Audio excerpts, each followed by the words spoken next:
Hello folks, and welcome to another video. So, as you probably guessed by the thumbnail, I've bought myself a new lens. So let's take a look at it.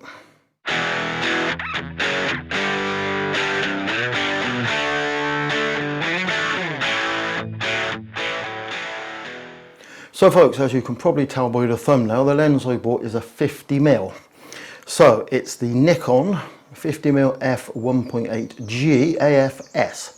So the G stands for, I think, gelded, which means the aperture is all controlled on the camera, not the lens. So I actually bought this quite some time ago with a deal. I did do a video where I part X'd my beloved Nikon F5 film camera and got two lenses for the deal. So I got the 50mm lens, which we're going to take a brief look at in a moment, and I also got the 16 to 85 DX lens for a sort of a standard zoom for my D300, which I've been using recently. So I've had it for probably 3, 4, 5, actually probably closer to 6 months, I think, guys. So what we're going to do is going to take a brief look at the lens, quick overview, and then we'll get out and give it a test. So is this a 50mm or, as I said, a nifty 50, as I say? So on the standard format camera or full frame, it would be basically a 50mm lens. If you used it on your crop sensor, it will become a 75mm lens. So it's almost two lenses in one, if you like. So it's a prime lens. So you know, it can be used on both cameras as either a 50mm or basically a 75mm lens. So Nikon do three versions of the lens, guys. They do the f1.8 and f1.4, and then they do the older style, which is, I think, is it the D lens, which is from years back when you have actually have an aperture ring on the lens itself.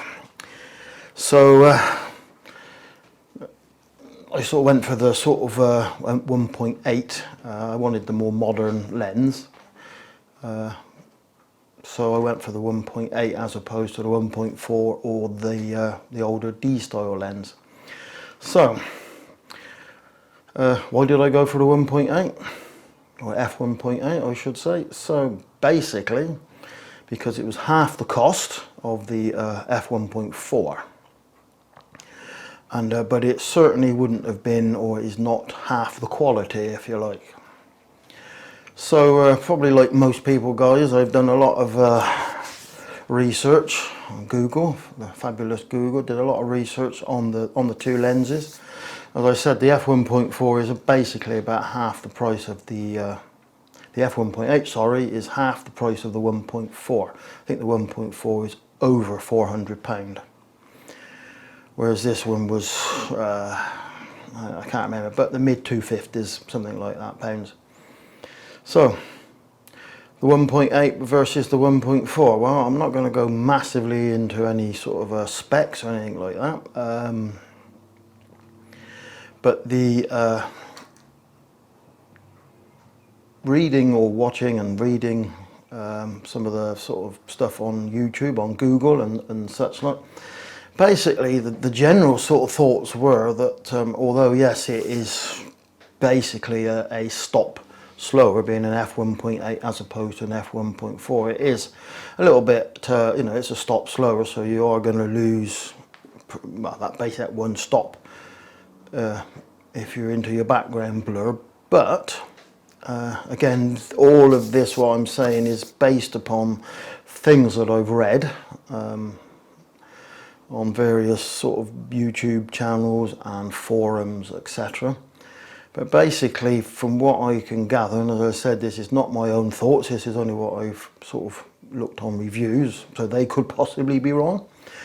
But the 1.8 is the more modern lens. The 1.4 has been around for a bit longer, whereas the 1.8 is a little bit more of a modern lens. So it has, I think it's the Mark II focusing motor, so it's supposed to allegedly focus faster.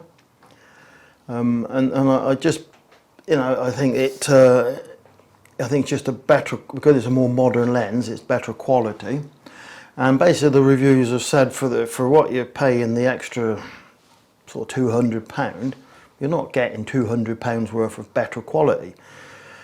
And basically they're saying that sort of out in the field, on paper and on charts and proper laboratory sort of reviews, obviously the 1.4 is going to be better, but in real life scenarios when I'm out taking photographs, probably the 1.8 and the 1.4 is not going to be that much difference, and certainly not for me. So that's really why I plumped for the 1.8, simply because it was half the price and nearly as good quality. But as I said, that's based upon the reviews that I've read. And I think also the fact that although when I started photography, the 50mm prime, the nifty 50, was the lens that you started with, but nowadays you tend to use your standard zooms, 28 to 70, that type of thing, which is what I use. So the 50mm lens would be a lens that would have a limited amount of use. I will get to use it obviously, but it would have a limited amount of use because I always tend to plump for the 24 to 70 simply because of its zoom range.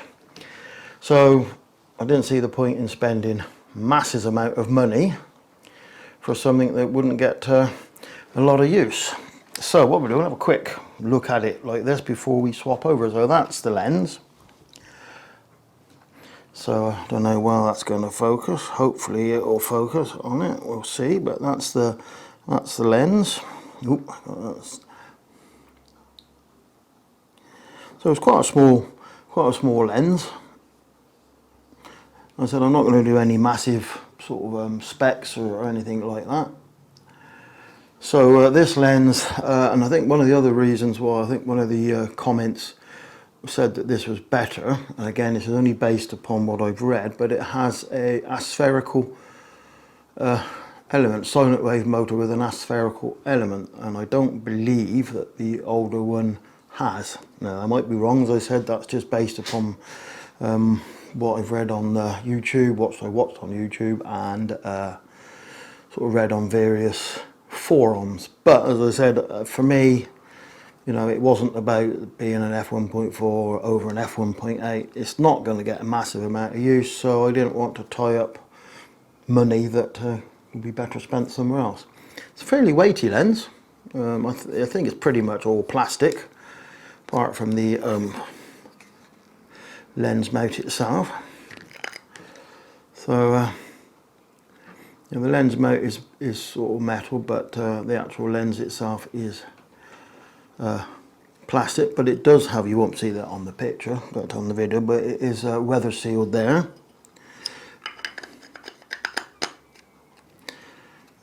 So love them or hate them, I actually got a skylight filter on it, or UV filter as they're called now. It also comes with a lens hood. But yeah, it's not a it's, I would, yeah, I suppose it is a budget lens, I suppose, but it will do hopefully exactly what I wanted it to do. So what I'll do, guys, I'm going to swap over so we can just take perhaps an overview of it and have a bit of a closer look at the lens. But as I said, I didn't want to spend out on, why can't I get that on?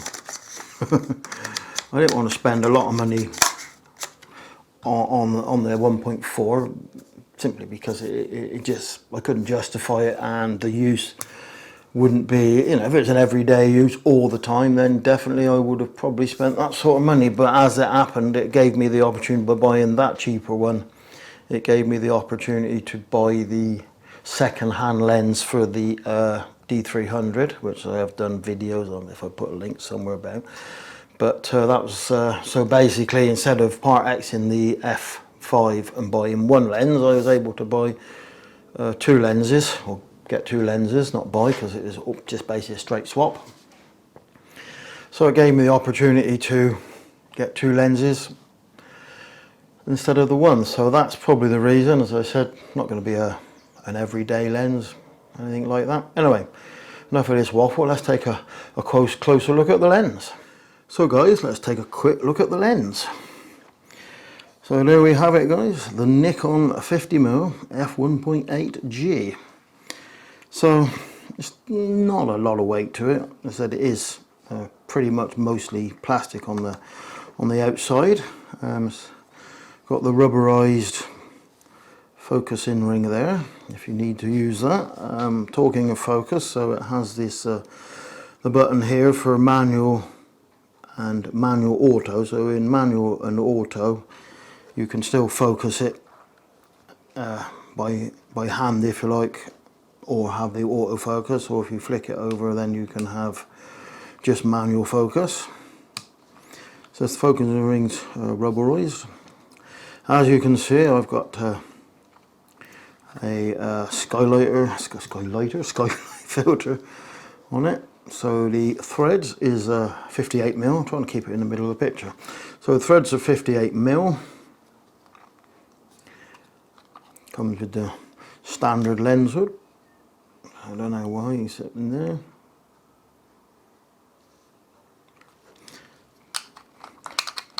And I said lens hood, lens cap. Here's the lens hood. So Nikon do always supply lens hoods mostly with their lenses. Just the usual, just click on. Quite stiff to get on and off, but that's probably because it hasn't been used that much. So that's the lens. That's your sort of index marker there to set it up.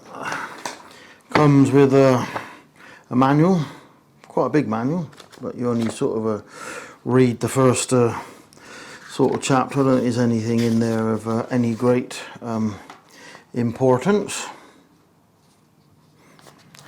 I'll just check and see guys, there's nothing I can tell you that you may need to know. Anything on there that I can sort of talk to you about, but basically I don't, it's not going to be I never do technical reviews because I don't buy lenses because of their, you know, whether they're better than that brand or this brand. It's, you know, I use it, I buy it because it's going to do what I want it to do. There's nothing, this, basically there's very little in the instruction manual to tell you anything about the lenses. I can give you, let me give you the quick, I'll give you the quick specifications as written in the manual. So what we got, so here guys, pin back your logos as they say. What program did that come from? So it's an AF-S lens, or G, it's a G lens, which is the galvanized lens. So it's an AF-S lens in the F mount. Focal length 50mm, maximum aperture f1.8. So it's 7 elements in 6 groups, and including 1 aspherical lens element.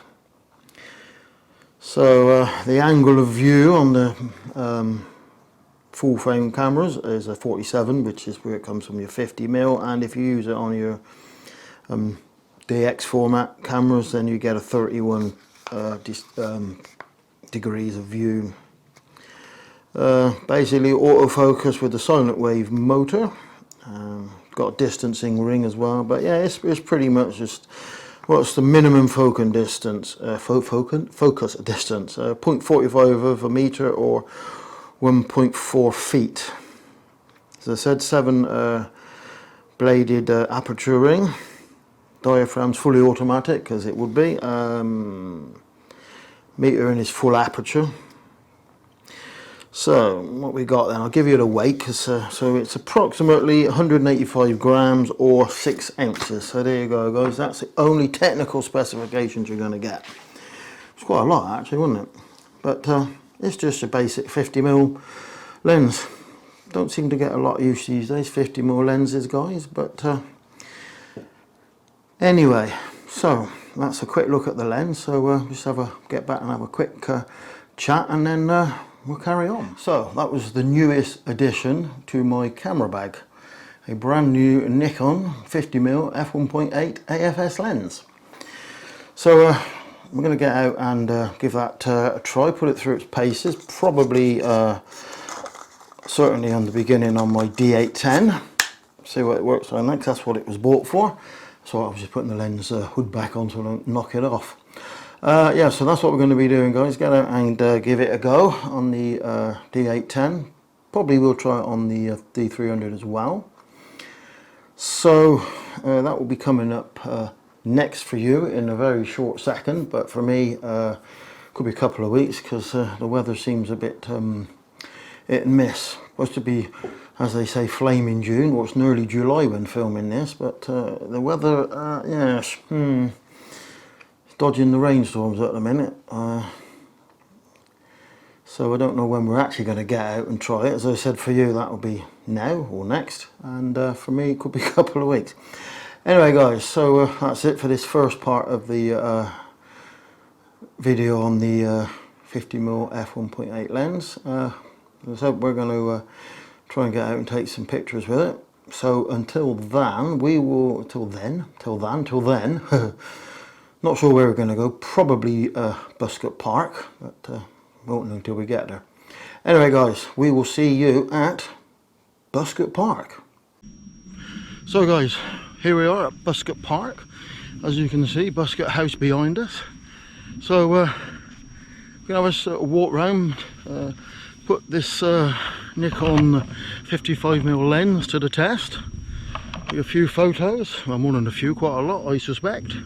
Just have a look around, take some photos, try it for its different apertures, and just run it through its paces, guys. So I don't think we do much videoing, a bit more photography. So and now we're going to go around the house, and then we're going to go out for a meal to celebrate celebrate my birthday, which was last week. Yeah, 92. 92.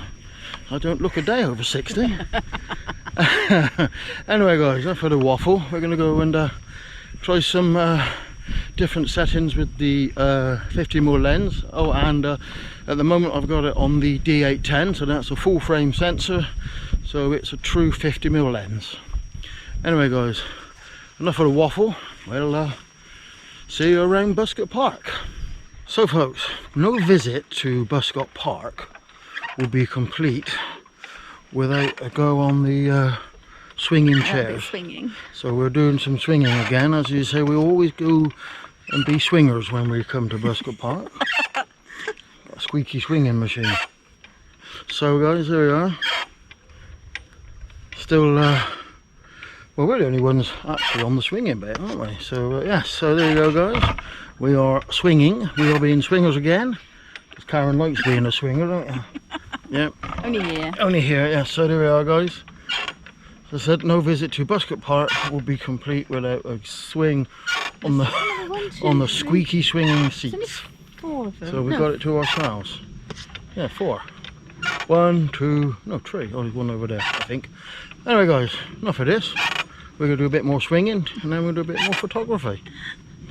So guys, I'm going to take this picture at an aperture of f1.8. So here we are, f1.8.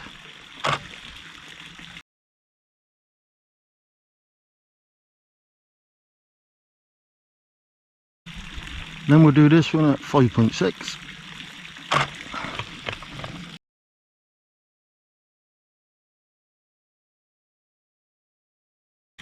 And this one will ramp right up to f16.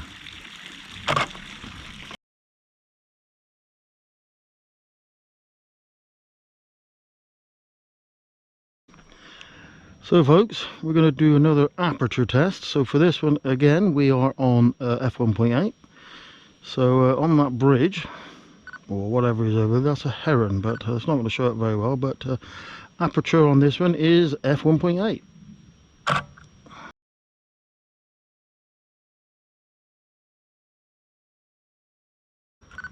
So same photo again guys, heron in the middle, so we are on aperture f8.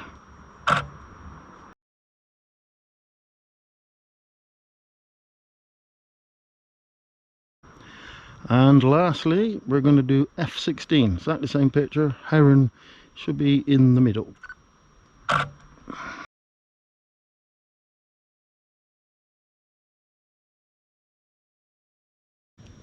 So here we are, one last aperture test. So this one is at f1.8, f1.8.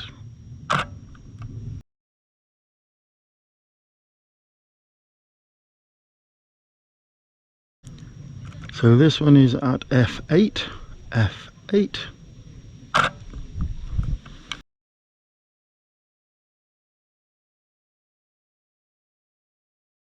And the final image is at f16.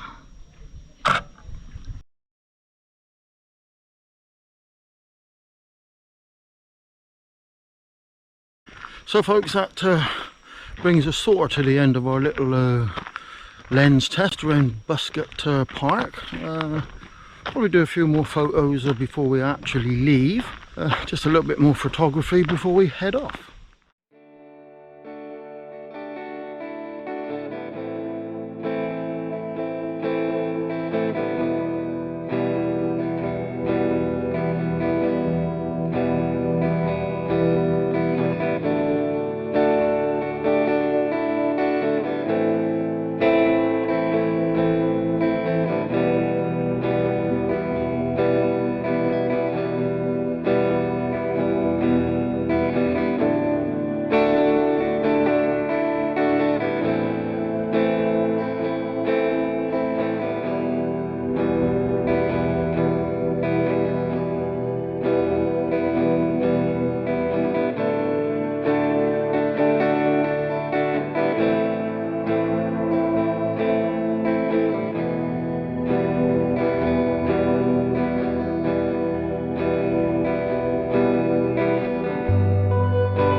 So guys, that concludes the visit to Buscott Park, where we've tested my new Nikon 50mm f1.8 lens.